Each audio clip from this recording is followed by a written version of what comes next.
ہمارا تن بھی ناپاک، ہمارا کپڑا بھی ناپاک، لیکن کبھی ہم پاک ہونے کی دعا اللہ کی بارگاہ میں کرتے بھی نہیں اور پاک رہنے کی فکر بھی نہیں کرتے. بلکہ بعض ظالم تو ایسے نوجوان ملیں گے کہ اگر ان سے کہا جائے نماز پڑھ لو، ہم ناپاک ہیں، ہم ناپاک.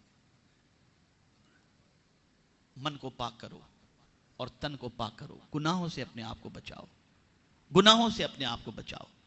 اگر کامیاب ہونا چاہتے ہو تو گناہوں کے دھبے جسم پر نہ لگیں، گناہوں کی محبت دل میں پیدا نہ ہونے دو.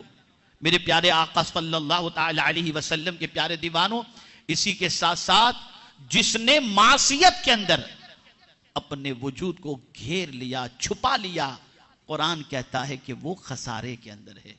تو ہم ناکام اس لیے ہیں کہ ہمارے وجود کو گناہ گھیرے ہوئے ہے. ہمارے وجود کی پوزیشن ایسی ہے کہ ہم جہاں بیٹھتے ہیں وہاں بھی گناہ، جہاں جاتے ہیں وہ بھی گناہ کے مراکز، اور زندگی بھی گزرتی ہے تو گناہوں کے اندر، جس کی وجہ سے ہم ناکام ہیں. اگر کامیاب ہونا ہے تو آج تک زندگی میں جو گناہ ہوئے ہیں اس سے اللہ کی بارگاہ میں سچے دل سے توبہ بھی کرنی چاہیے، اور ساتھ ہی ساتھ اپنے من کو پاک کرنے کی کوشش کرنی چاہیے. میرے پیارے آقا صلی اللہ علیہ وسلم کے پیارے دیوانوں، یہاں سے کامیابی کا ایک عظیم تصور ہمارے سامنے آیا، اور وہ تصور یہ ہے کہ یہ جتنی مادی چیزیں ہیں، ان چیزوں کو ہم کامیابی کا ذریعہ جو سمجھتے ہیں، حقیقت میں وہ چیزیں کامیابی کے ذریعہ نہیں ہیں. حقیقت میں کامیابی وہ ہے کہ انسان اپنے من کو پاک کر لے، انسان اللہ عز و جل کی بندگی خشوع اور خضوع کے ساتھ کرے، اور پھر اس کے بعد اگر کچھ نہ بھی ہو دنیا کی چیزیں تب بھی اللہ کے نزدیک وہ کامیاب ہے. اب یہاں پر ایک بات عرض کر کے میں اپنی گفتگو ختم کرتا ہوں. شاید کہ یہ بات آپ کو یاد بھی رہے گی اور آئندہ سے آپ کی سوچ میں ایک تبدیلی بھی پیدا ہوگی، اور وہ سوچ یہ ہے، ہر انسان چاہتا ہے مجھے عزت ملے، اور توجہ چاہوں گا، کون عزت کرے؟ مالدار عزت کریں، سرمایہ دار عزت کریں، تخت و تاج والے عزت کریں. غریب تو سب کی عزت بیچارہ کرتا ہے، غریب تو کرتا ہی ہے، لیکن آدمی غریب کے نزدیک معزز ہونا نہیں چاہتا، مالدار کے نزدیک معزز ہونا چاہتا ہے. بڑی پیاری بات کسی مفکر نے کہی ہے، اگر یاد رہ جائے تو میں سمجھوں گا کہ بہت بڑا سبق لے کر آپ جا رہے ہیں. وہ مفکر کہتے ہیں تم کمزوروں کو عزت دو، مفکر کہتے ہیں تم کمزوروں کو عزت دو، اللہ طاقتوروں سے تمہاری عزت کروائے گا. تم کمزوروں کو عزت دو. جو سیٹھ ہیں وہ غریبوں کو اور نوکروں کو عزت دینا شروع کریں، جو مالدار ہیں وہ غریبوں کو سلام کرنا شروع کریں. پھر آپ دیکھیے آپ کی زندگی میں کتنی تبدیلی پیدا ہوتی ہے، پھر آپ کو کتنا سکون نصیب ہوتا ہے. سوچ تھوڑی سی بدلو. اور جب میں مدینے کے تاجدار صلی اللہ علیہ وسلم کی حیات طیبہ کو دیکھتا ہوں تو عقل دنگ رہ جاتی ہے کہ سرکار صلی اللہ تعالی علیہ وسلم فرماتے ہیں ابغونی فی ضعفائکم، میرے غلاموں مجھے تلاش کرنا ہو تو معاشرے میں تم میں جو کمزور ہیں نا، ان کمزوروں میں مجھے تلاش کرو، کمزوروں میں مجھے تلاش کرو. آپ اندازہ لگائیں میرے پیارے آقا صلی اللہ تعالی علیہ وسلم کے پیارے دیوانوں، عرض کرنے کا منشا یہ ہے کہ یہ بات ذہن کے اندر بٹھا لو، نماز میں خشوع اور خضوع اختیار کرو، فضول کاموں سے اپنا رشتہ توڑ دو، اور اسی کے ساتھ ساتھ اللہ اور اس کے رسول جل جلالہ وصلی اللہ علیہ وسلم کی اطاعت کرو. انشاءاللہ العظیم رب قدیر کامیابی عطا فرمائے گا. مال ہو یا نہ ہو، سرمایہ ہو یا نہ ہو، میں یہ نہیں کہتا کہ آپ مال نہ کماؤ، لیکن مال کے بعد اگر آپ کے پاس سکون نہیں ہے تو اس کی سب سے بڑی وجہ یہ ہوتی ہے کہ آپ نے اللہ اور اس کے رسول کی اطاعت سے روگردانی کر لی. لیکن مال کے ساتھ ساتھ اگر آپ کامیابی چاہتے ہیں اور سکون چاہتے ہیں تو اللہ کی بھی اطاعت کریں، اللہ کے رسول صلی اللہ تعالی علیہ وسلم کی اطاعت کریں، اور اپنا وقت ضائع کرنے سے، برباد کرنے سے اپنے آپ کو روکیں کہ قیامت میں اللہ عز و جل وقت کے بارے میں بھی سوال پوچھے گا کہ بندے تو نے اپنا وقت، اپنی عمر کس کام کے اندر خرچ کی. اس کا خیال رکھیں اور اللہ کی بارگاہ میں ہمیشہ دعا کریں کہ اللہ تعالی ہم سب کے نفس کو پاک فرمائے، اور پروردگار سے بہتر پاک کرنے والا کون ہے. اور ہمارے دلوں پر گناہوں کے دھبے جو لگ چکے ہیں تو ہمیں چاہیے کہ ہم اللہ عز و جل کے پیارے حبیب صلی اللہ علیہ وسلم کی دعا کو اپناتے ہوئے اللہ کی بارگاہ میں دعا کرتے رہیں. اللہم آتی نفوسنا تقواہا وزکیہا فإنک خیر من زکاہا انت ولیجہا ومولاہا انت ولیجی فی الدنیا والآخرہ توفنا مسلما والحقنا بالصالحین. اور ایک خاص بات اور میں آپ کو بتا دوں، جب کبھی فضل کام کے لیے طبیعت چاہے تو اس سے بچیں کیسے؟ اس کا نسخہ بھی بتا دو. فضول کام کے لیے طبیعت چاہے تو اس سے بچیں کیسے؟ کوئی نسخہ بھی تو ہونا چاہیے نا. اب اس کو ایک مثال کے ذریعے سمجھاؤں. مسجد کے اندر ایک بندہ پہنچا اور مسجد کی چٹائی ٹوٹی ہوئی تھی. چٹائی ٹوٹی ہوئی تھی. اب وہ بندہ جو مسجد میں پہنچا وہ ٹوٹی ہوئی چٹائی سے کھیلنا اس نے شروع کر دیا. ایک مولانا صاحب نے دیکھا کہ یہ بچہ ٹوٹی ہوئی چٹائی سے کھیل کر چٹائی کو اور توڑ رہا ہے. یہ بیٹا یہ مت کرو، ایسا نہیں کرنا چاہیے، مسجد کی چٹائی کا نقصان ہوتا ہے. وہ سنا، چھوڑ دیا. جیسے مولانا صاحب وہاں گئے پھر اس کی انگلیوں میں حرکت شروع ہو گئی، پھر وہی کرنے لگا. تو اب چھوڑا تو نہیں وہ، تو اب کرنا کیا چاہیے؟ کرنا یہ چاہیے کہ یہ ٹوٹی ہوئی چٹائی سے جو کھیل رہا تھا اس کے ہاتھ میں تسبیح دے دو. کرنا تو ہے نا اسے کچھ بھی. اب کچھ کرنے کو صحیح کرنے کو نہیں ہوگا تو غلط کرے گا، اور غلط کی جگہ پر صحیح کرنے کے لیے آپ نے تسبیح دے دی، تو اب وہ چٹائی سے کھیلنے کی بجائے تسبیح پر درود شریف پڑھے گا. تو فضول کاموں سے بچنے کا بہترین طریقہ یہ ہے کہ اپنے آپ کو